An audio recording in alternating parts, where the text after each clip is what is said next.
Praise the lord. ఈ సాయంకాలపు వేళ దేవుడు నీకు ఇస్తున్న వాగ్దానము కీర్తనల గ్రంథము 25వ అధ్యాయము 16వ వచనం.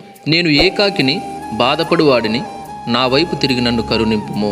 జనరల్గా మనం ఎప్పుడు అనుకుంటాము, నేను ఏకాకిని, నేను ఒంటరి వాడిని అని చెప్పేసి మనం ఎప్పుడు అనుకుంటాము అంటే, అందరూ మన చుట్టూ ఉన్నా కానీ మనకు అనేక మంది స్నేహితులు ఉండొచ్చు, అనేక మంది బంధువులు మిత్రులు ఉండొచ్చు, అనేక మంది కుటుంబ సభ్యులు ఉండొచ్చు, మనల్ని పట్టించుకునేవారు ఉండొచ్చు, మనల్ని మాట్లాడించేవారు ఉండొచ్చు. కానీ మనల్ని పట్టించుకునే వాళ్ళు, మనల్ని చూసేవాళ్ళు, మనకు కావాల్సిన వాళ్ళు అన్నీ ఎంతమంది ఉన్నా, ఎలాంటి వారు ఉన్నా, మన పరిస్థితిని అర్థం చేసుకోకుండా, మన గురించి ఆలోచన చేయకుండా, మన బాధను ఎవరు పట్టించుకోకుండా ఉంటారు చూడండి.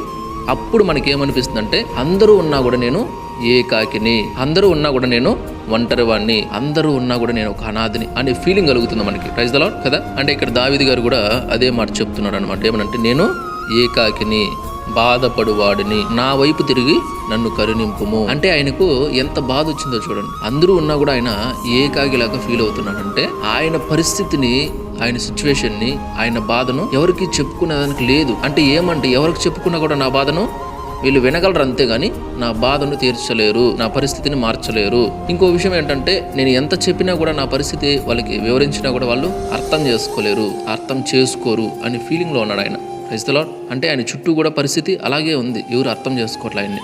లేకపోతే ఈ మాట అన్నాడు కదా. అందుకు ఆయన దేవునితో మొరపెట్టుకుంటున్నాడు, దేవునితో చెప్పుకుంటున్నాడు. ఏమంటే, నేను ఏకాకిని, నేను బాధపడు వాడను, నా వైపు తిరిగి నన్ను కరుణింపుము అని అడుగుతున్నాడు అన్నమాట. Praise the lord.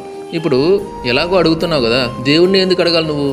మనుషుల్ని అడగచ్చు కదా. ఆ మాట అంటే, మనుషుల్ని అడగచ్చు, కానీ ఒకసారి, 2 సార్లు, 3 సార్లు అడుగుతా, వాళ్ళు ఒకసారి 2 సార్లకి సపోర్ట్ చేయొచ్చు. ఒకవేళ 3వసారి అడిగితే చిన్నగా విసిగించుకోవడం మొదలు పెడతారు.